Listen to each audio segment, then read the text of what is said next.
In contrast to the Western democracies we discussed in the last lecture, the major countries of Central, Eastern, and Southern Europe embraced totalitarian regimes before World War II. Now, a totalitarian regime is even more repressive of dissent than an absolute monarchy or an autocracy. It involves the use of threat of force to ensure total loyalty, monitoring of public and welfare possible where possible, private life, the use of modern technology and propaganda techniques, and socialism and nationalism as an integral part of the state's ideology. Finally, a totalitarian state can be of the left or of the right. Now, the Soviet Union was the grandfather of all totalitarian states. Immediately after the Russian Revolution, there was an initial period of coalition.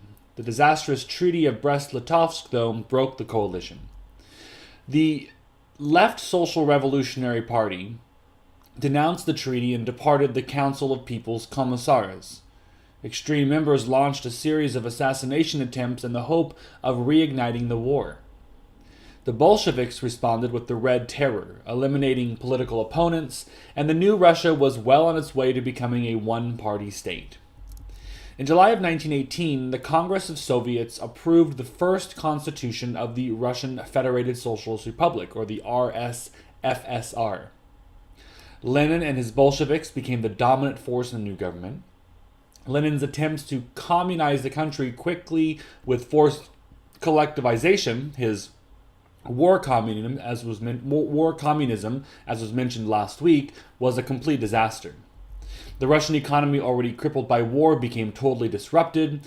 The harvests between 1920 and 21 were terrible, and the Soviet state was denied foreign loans. Now, civil war broke out when the White Russians, that is, Ukrainians supported by Germans, Poles, and the Allied troops, marched on Moscow in 1919.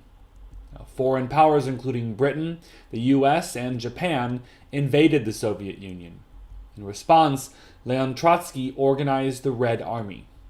Now, the Treaty of Riga, ending the war, awarded the western Ukraine and Belorussia to Poland, and in 1920 to 21, the Soviet Union also accepted the de facto independence of Finland, Poland, Latvia, Lithuania, and Estonia. Now, Lenin's new economic policy, or the NEP, was a slowing down of communization, developed in response to the failures of war communism beginning in March of 1921. It called for a partial return to pre-war capitalism, and it called off the dogs of international revolution. Now, the NEP was, by and large, successful. By 1928, production had recovered to pre-war levels. Food became plentiful again, and wages rose slightly. The West began to restore diplomatic relations, and this situation led to a bitter internal debate over the pace of communization. In 1922, Lenin unfortunately suffered a paralytic stroke which incapacitated him, and he died in 1924. Now, Lenin's death led to a power struggle for control of the party and state. Frontrunner was Trotsky, an intellectual, a close associate of Lenin, and the organizer of the Red Army. His challenger, Joseph Stalin, was less important in Lenin's universe, but had the advantage of being a secretary, from 1922, general secretary, of the Communist Party. In 1925, Stalin forced Trotsky's resignation as Minister of War and banished him to Siberia. In 1929, Stalin banished Trotsky abroad, where the latter continued to write against Stalin. Now, in 1940, Trotsky was murdered in Mexico, almost certainly by Stalin's agents. Now, this initiated a series of purges of potential rivals and opposition figures known as the sabotage trials and the treason trials, which ran from 1928 to 1938. Now, tens of thousands, including 2/3 of the party leadership, half of the army high command, and nearly every important communist left over from the 1917 revolution were arrested, tried, and executed or sent into exile or the Gulag. Now, the purges and Gulag created a whole genre of literature, including Kusler's Darkness at Noon, Stolnjetsin's A Day in the Life of Ivan Denisovich, and Shalamov's Kolma Tales, excuse me. Between 1937 and 38, the NKVD under Nikolai Gersov, which is the secret police, arrested several million people, and perhaps 1 million were shot, possibly 2 million died in the camps. Now, Stalin also established a vast propaganda machine to produce and censor the arts and the press. The final Soviet constitution, sometimes called the Stalin Constitution, took until 1936 to work out. On the surface, it was a loose federal system with important elements of democracy. The Soviet Union consisted of 16 republics and a federal union. Its legislature was the Supreme Soviet, consisting of 2 chambers. When not in session, the Soviets' functions were taken over by a presidium of 27. Above that, a council of the People's Commissars was appointed by the Supreme Soviet. And below that, there were many regional and local Soviets, giving the impression of devolved power. All Soviets were elected by universal suffrage, and a Bill of Rights and Freedoms seemed to guarantee the same. But those rights and freedoms were always to be interpreted for the good of the workers, that is, the workers' state, or the Soviet Union. Suffrage was fairly pointless because there was only one legal party, the Party of the Workers, or the Communist Party. In effect, the whole superstructure of the Stalin Constitution was an empty shell because choice was limited to the party. The muscles and sinews of the Soviet state were those of the Communist Party, whose general secretary was, of course, Stalin. Now, even an absolutist state can allow for some dissent, but a party, by definition, is made up of individuals committed to one single point of view. At bottom, the party consisted of small cells, whose job was to enforce conformity and party discipline in the localities. At the bottom of the top sat the All-Union Party Conference.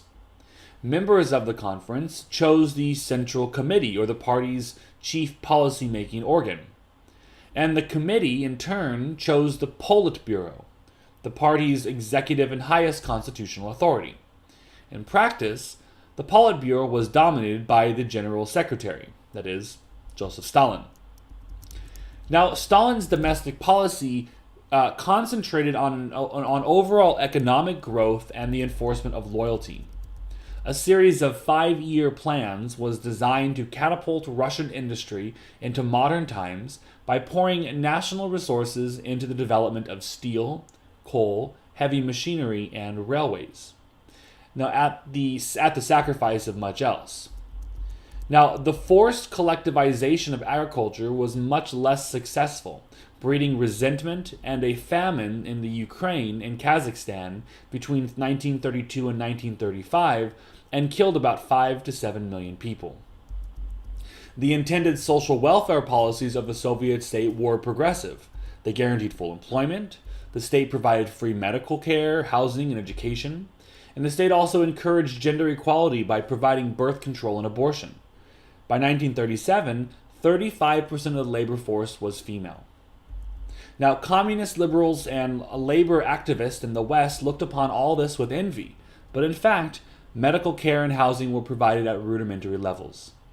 Whole families were crowded into one room, and few houses had running water, electricity, or central heating.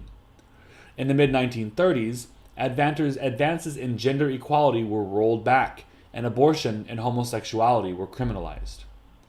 Education by the Soviet state was, for most, just as much indoctrination as education. Now, to unite the populace, religion persecution under Lenin was now grudgingly tolerated, especially the Russian Orthodox Church. The welfare policies of the Soviet state were bought at a terrific price: physical and mental dislocation, strict regimentation, unquestioning obedience, and constant fear, and famine, starvation, and death. Now, most of the world viewed the Soviet Union as a rogue nation and a menace, but the Soviet Union was too big and too valuable as a potential market to an ally to ignore forever. In 1922, Germany and the Soviet Union signed the Treaty of Rapallo, and gradually other Western nations recognized the Soviet government, culminating in recognition by the United States in 1933. Now, in 1934, the Soviet Union joined the League of Nations. Now, in fact, during the 1930s, from the Soviets' point of view, it was the Soviet Union that was surrounded by enemies. In 1931, Manchuria was invaded by Japan, creating border tensions that erupted into fighting in 1938. Though initially supportive of Hitler as an ally against the liberal West, Stalin grew increasingly fearful of Der Führer's anti-communist rhetoric and military buildup. By the mid-1930s, Stalin urged a grand alliance against Mussolini, Hitler, and Japan, and pestered the League of Nations to take action. In 1938, he offered to defend Czechoslovakia when Hitler demanded the Sudetenland and asked the British and French to do the same. But the Western democracy feared Stalin's international revolutionary communism more than they feared Mussolini's fascism or Hitler's Nazism. So let's take some time to look at these other forms of totalitarian rule that developed in Europe. So in the earlier section, we talked about communist totalitarianism. In this section, we're going to be talking about fascism in Italy and in Germany. Now, fascism was a less consistent and less coherent ideology than communism. Communism has a coherent, rational ideology devised by Karl Marx and Friedrich Engels. Fascism is also a hodgepodge of ideas, forged in the heat of political battles by party leaders who rose up from the street. Now, the word fascist goes back to the Italian word for bundles, or fasci, which in turn harks back to the fasces, or bundles of rods carried before a Roman consul to symbolize his power. Though some of Mussolini's and Hitler's ideas can be traced back to Machiavelli, Rousseau, Carlyle, or Nietzsche, the emphasis in fascism is not on thought but groupthink, emotion, and action, especially fighting. Mussolini's motto was believe, obey, fight. Now, fascism asserted that rampant individualism had made the West weak. The focus of fascism was on the group, the people, or the Volk. Another attraction of fascism was that it seemed to emphasize traditional values, including patriotism, the family, religion, loyalty, obedience, unity, and stability. Now, these factors explain why fascism would seem far less threatening to members of the upper and middle class than communism. So Italy became the first fascist state in the 1920s. Italy had lost 1 million men on the Austrian front in World War I, yet had little to show for it at Versailles. Italy emerged from the war in bad economic shape, made worse by the worldwide agricultural depression in the 1920s. In the first elections after the war, socialists made huge electoral gains, frightening the middle-class industrialists and conservative Catholics. In March of 1919, Benito Mussolini formed the Fascisti, or Black Shirts. In 1919 through 22, the Black Shirts and the Communists waged street warfare against each other in major cities. In October of 1922, Mussolini launched the March on Rome, resulting in his ascent to the premiership. He spent the next few years consolidating his power. In 1923, the Italian parliament decreed that any party receiving 50% of the vote got 2/3 of the seats, effectively turning the Italian parliament into a rubber stamp. In 1924, Mussolini suspended the constitution and assumed full dictatorial powers. In 1926, he outlawed all political opposition. Now, the structure of his fascist state was formalized in 1928. As in the Soviet Union, the Italian constitution was technically democratic, but outlawed real choice. The fascist party was the real power in the state. Its leader, El Duce, or Mussolini, appointed to all positions in the party and state. Fascist education and youth organization indoctrinated the young. Press, radio, and films were strictly censored to conform to the party ideology.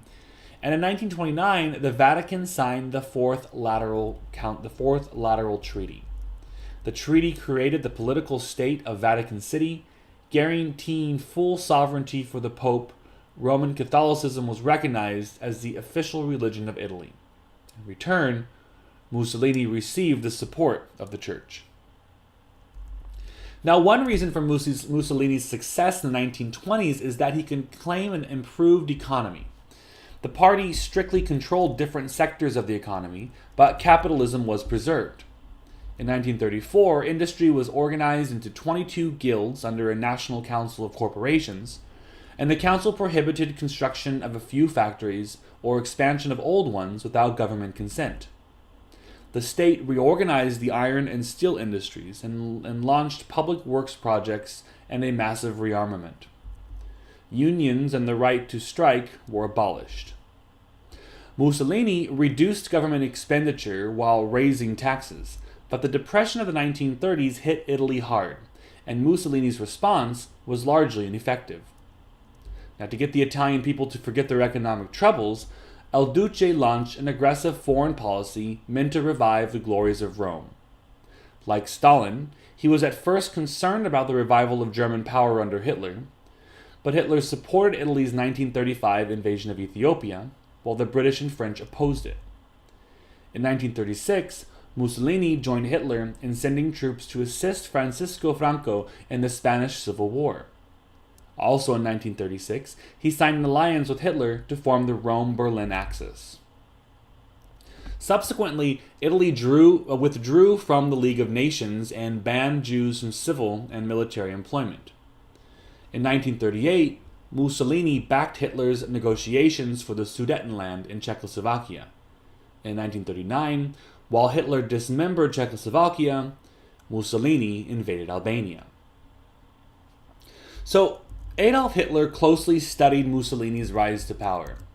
Now, we're already familiar with the situation in Germany in the 20s and 30s. Defeat in World War I and the harshness of the Versailles Treaty had left the Germans demoralized and bitter. The inflation of 1923 and the depression of the 1930s had left them desperate. And the relatively weak Weimar government had left many Germans doubtful about democracy. As a result, the Communist Party grew in the 1920s. This alarmed conservatives, monarchists, industrialists, and the middle class in general. Thus, there was room in Germany for an alternative to weak democracy and godless communism. Now, Adolf Hitler had spent his formative years studying art and imbibing in Semitic ideas in Vienna. He enlisted in the German army in World War I and was twice decorated for bravery. Now, after the war, Hitler joined the Nationalist Socialist German Workers' Party and then became the Führer, or leader of the party, the Nazis. On the 8th of October 1923, at the height of the crisis over inflation, Hitler attempted a coup in Munich, the Beer Hall Putsch. He was arrested and sent to prison, and during his sentence, he wrote Mein Kampf, detailing a plan to create a European empire. Now, the Nazi program is mostly to be found in Mein Kampf. It argues that all history is the story of race conflict. According to Hitler, Aryan Germans are the true master race destined to win this war. They had the chance to do so in World War I, but were, in this reading of history, stabbed in the back by Jews, their natural enemies. Now, because the conflict among races for land and power was eternal, Germany had to prepare for the next phase. Only a strong dictatorship could save Germany from economic malaise, racial degeneration, and the danger of being overrun by its neighbors. Upon detailed examination, Nazi ideology is riddled with contradictions. For example, Hitler promised to encourage a healthy German middle class, yet also to nationalize all industry. He promised to give workers a share of the profits of industry and give jobs held by Jews to the Aryans. He also promised land reform, easy mortgages for peasants, and living room or Lebensraum for an increasing German population. Austria was to be incorporated into a greater Germany. National honor was to be restored by a repudiation of the Versailles Treaty. And this would allow for a military buildup, which would facilitate Hitler's expansionist policies and encourage industry. Now, Hitler rejected democracy as weak and Jews as communists as degenerate and treacherous. Now, Nazism may have been contradictory, but it was successful because of the combined traditions of the German past, a European tradition of anti-Semitism, a Prussian tradition of militarism, and an East European tradition of authoritarianism.